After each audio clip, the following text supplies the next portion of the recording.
welcome to Auburndale, the least used station on the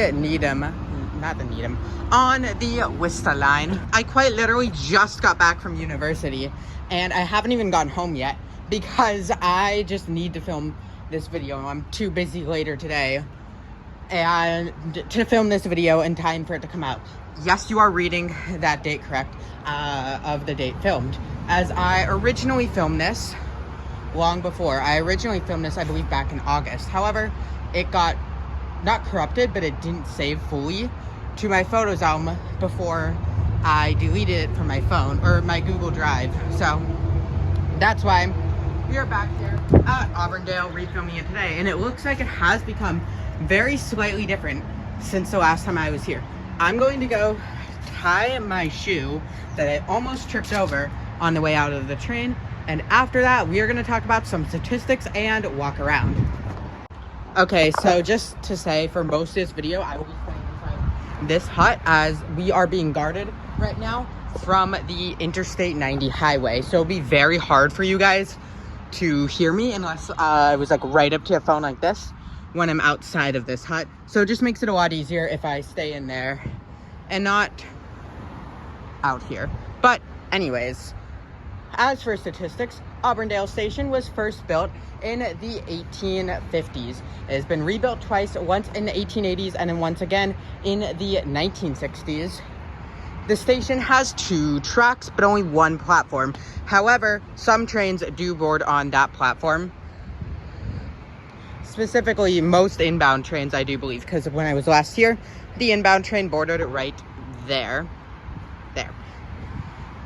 Auburndale Station is one of the 3 Newtonville stops that are on an interline with Interstate 90 back there, and that have these types of huts. These are the only stops on the entire MBTA system, I believe, that have these types of huts.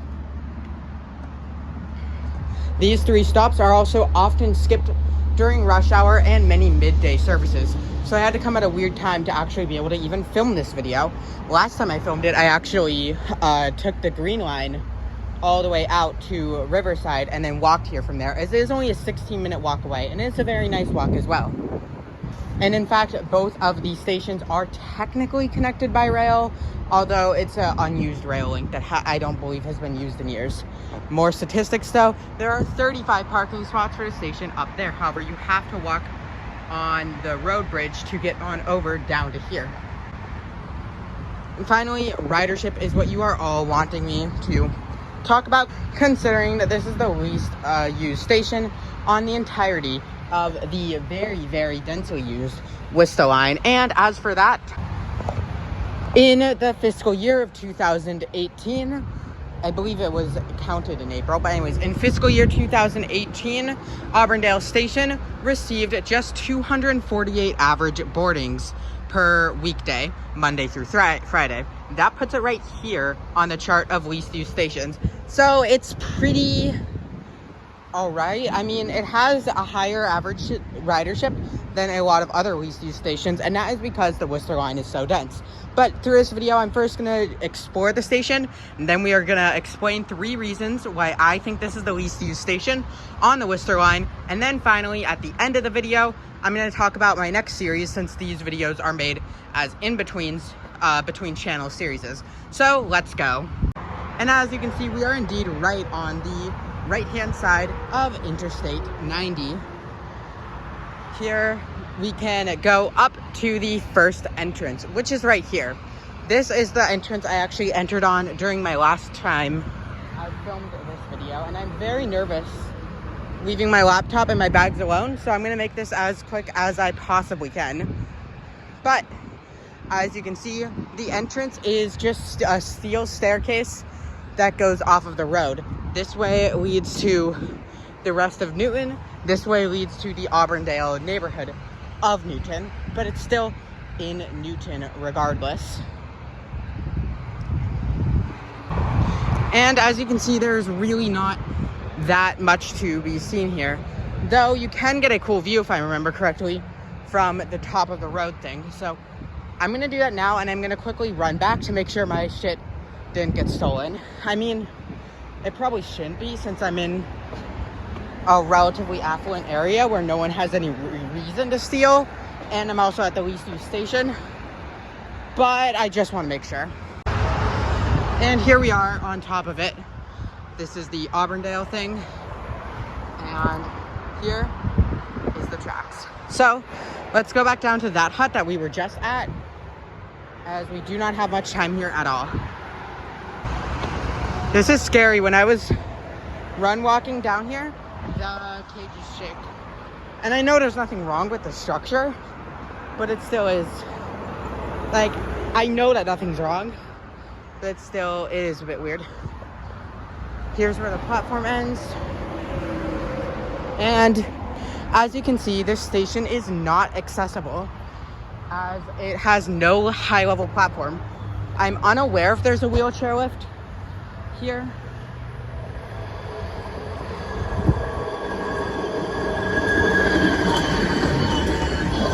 And we just got greeted by, they don't steal my bag. But anyways, that's a cool thing to get greeted by. You definitely do not see that every day. And there's another one. I've not seen two of them, actually. Though, as a fun fact, on the first time I filmed this video, I also filmed my next video. Those clips also got lost since my phone was nearly dead the whole time, and it didn't save most of the clips. However, I actually saw one of those while I was filming that video as well. I'm sure Boston by Rails has an amazing video on these. He has amazing videos on all of the intricacies of the Keolis and BTA commuter rail network, but I don't know exactly what they are. One thing in addition to theft I'm worried about is like a train coming by and blowing my bag away, so I'm going to put it right here.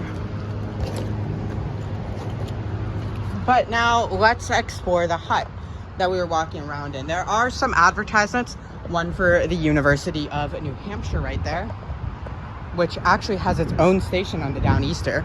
Fun fact. Well, it's for both the city of Durham and the university students, but it's used en masse by the university students going home for the weekend or going for a day trip to Portland or Old Orchard. More advertisements, and yeah. And the unique thing about these Newtonville stops is that all of the stop signage, or not all of it now because they've added some new ones lately, but a lot of the stop signage looks like this. Another neat thing about them is I believe on one of them there is a sign that actually pokes out the side of the station. You can see it from the highway. I saw it from the highway once, though it was at night, so I didn't really get to see what it said.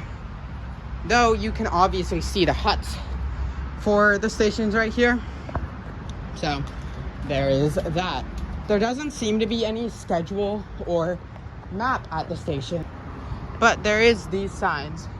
In addition, I did mention that the station had been updated slightly since I was last here, since I did not see this writing on the benches while I was last here, which I think is a cool touch. And as you can see, you can quickly get into some shopping areas right there. In addition, I believe this is very close to Lasalle College. At least I read that, but I didn't fully read that part on Wikipedia, so I do not know. But in this section of the station is a section I actually did not explore last time. However, it appears that the platform does get smaller here, while the fence stays the same. So the platform does get smaller, which is not my favorite thing, really. It's not that safe. There's also very little trash bins here, which is not good either. And I have nowhere to store this, so that sucks, because I usually do like to pick up trash off the floor, but whatever, oh well. Anyways, here's the lead up to the other side, and there are some bakeries over there. I might actually go over there since I have 30 minutes until my next train, and I really need to go to the bathroom. But I also do not want to leave my stuff here, so I might just bring it. I don't know. Anyways, that is Auburndale Station. It is really not that special, and you can already probably see why it is least used. So I'm going to invite you guys to comment why you think it is that much unused. And if you've been here before, then mention it, I guess. But I'm gonna get back to the hut area so I can monitor my luggage, and then we will talk about why I think that this is the least used station on the Worcester line. The cars are not that disturbing, and I honestly think that that is because, unlike other highway median stations, for one, this is not a median. There's one highway and then there's a road, so it's in a median of two roads, but not in a highway median. A highway median would be being in between the inbound and outbound lane. Anyways, there's only one bench here, but I don't know, maybe I'm just used to the sounds of the cars, but they sound kind of cool sometimes, though I can see why they would be annoying for waiting here. And honestly, the Riverside station is much better, though it will take you longer to get into Boston. The Riverside station will take, I know it's an hour to get all the way to Union Square, but it will definitely take, I think, about twice as long as it would to get from here to its own terminal, which, or I guess, let's just say to get to North Station, since North Station, South Station, whatever, it will take you about 40 to 50 minutes to get there. Though on the way, you will get spectacular views. Where it serves the biggest city in New England, which is Boston, and it shows the second biggest city in New England, which is Worcester, and these are by population, by the way. So it is very dense for that. In addition, Worcester has a lot of onward transportation. You can get many intercity buses. You can get local buses as far west as Amherst, Massachusetts. Yes, that is correct, and we will be making a future video on that bus. But for this video, let's just talk about this. So in the middle, there is Framingham. Framingham is a very, very populated city as well. It is considered the biggest city in the Metro West region of Massachusetts, which is the region that bridges the gap between Boston and Worcester. And I suppose we could possibly consider ourselves in it right now, being inside of Newton right now, although I don't know. I mean, Metro West Regional Transportation Authority does technically serve a Green Line stop here, but I don't know if I would count it as part of the Metro West. If you're from the Metro West, comment below if you would consider Newton, or if you're from Newton. If you're from or live in Newton or the Metro West, comment below if you would consider this to be part of the Metro West region. However, there is so much use along this line. In addition, there are many small towns along this line, such as Wellesley, that are cutesy, that have many stops within them, and that get a lot of use there. So that leads to those stations getting high use, and a station with decent use that would not be the least use on some other lines becomes the least use here.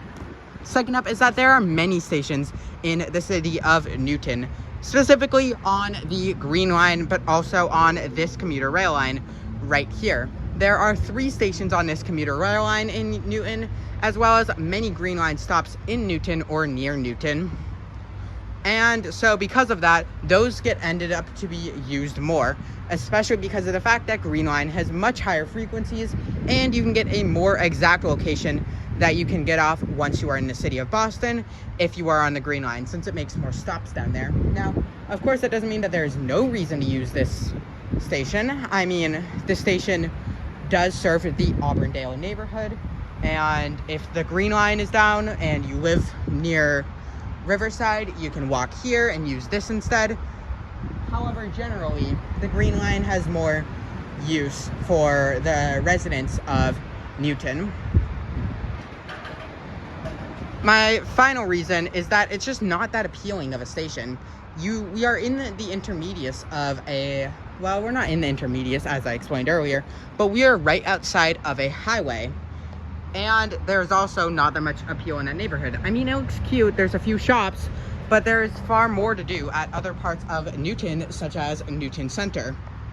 And so if people are coming to Newton, they're likely going to come to Newton Center or to one of the parks that you can walk around. Shout out Echo Bridge, by the way, my favorite secret little location in Boston that I like to go to. Gets express passed during many trains per day. So that obviously is going to contribute to that. But those are the main reasons why Auburndale is the least used station on the Worcester line, in my opinion. And if you would like to add to that and have more comments, then please comment your reasons that you think it is below. anyways, since we have gotten done with the bulk of the video, we are going to move on to talking about our next series, which I did tease at the end of my Via Rail business class video. So let's talk about that. So this is the ground, these are train tracks, this is the road, and this is the sky. For the next series, we are going to be heading to the sky. Yes, that is right. I am finally doing airplane reviews on this channel throughout the year, and I guess, well, not in 2023, the second day of 2024 though, throughout this year of 2024. And I'm gonna back up from here since I don't want to get hit by a surprise train. But anyways, throughout this year of 2024, let's go sit here, I have been filming flights I've been on, and I have filmed 4 flights for this next month-long series called Aviation November. Aviation November will last throughout November. We will have 4 videos in this series. And you might be thinking, well, Evie, isn't this video in November? Yes, this video is in November. I will have a bonus video coming out later this week at some random day this week that I totally am not thinking of in my head and already know and have already scheduled. But anyways, yes, I will have 4 videos. We will be heading back to Italy, though only to the airport of Italy, to fly from Rome to Boston on Delta's above premium economy, but not exactly business class offering. I forget what it's exactly called. In our second video, we will be flying from Fort Myers up to Boston, and then we will have 2 more. And then in my third video, we'll be doing, yes, Kalo, you will finally get your request granted of getting a flight review of the flight I took to Atlanta from Boston. And finally, I'll have my flight home from Montreal, although since it was a connection, it's actually from Toronto to Boston from when I did that trip. So overall, 4 videos, and this will become a recurring series every year for as much years as I end up doing this channel project for, where I will film my flights throughout the year and I'll put them all in this November series. So next week, I will see you not on the ground, not on the rails, not on the road, but in the sky. I hope you enjoy the next series. I really do. A quick note about the next series, though, is that since I filmed these videos throughout the year and I've been gradually making my recording quality be better, and it wasn't the best today since I was like running around and all and I shaking, I actually have a bit of time after I film this to check on them, and if they're not that good, I will re-film those segments. But anyways, since I have been trying to get better at my recording quality throughout the year, these videos will not be the best, especially that first Italy video, as I filmed very little and did not really know the bones to a good flight review video. Though recently I have been watching a bit of Patrick Shea to kind of get some tips, although all of these videos have already been recorded, so I can only do what I can do with what I already have. But yeah, that's going to be all for this week. Thank you for watching. Apologies if this video comes out slightly late. I'm filming this on a Friday and I can't really edit it until Sunday, or at least Saturday night. And so because of that, it'll probably come out slightly late, but hopefully not too far late. Anyways, yeah, I'll see you later this week with my very poorly filmed flight from Italy back to here in, well, I guess we're not in Boston, but back to here in Massachusetts to Boston's Logan International Airport. See ya.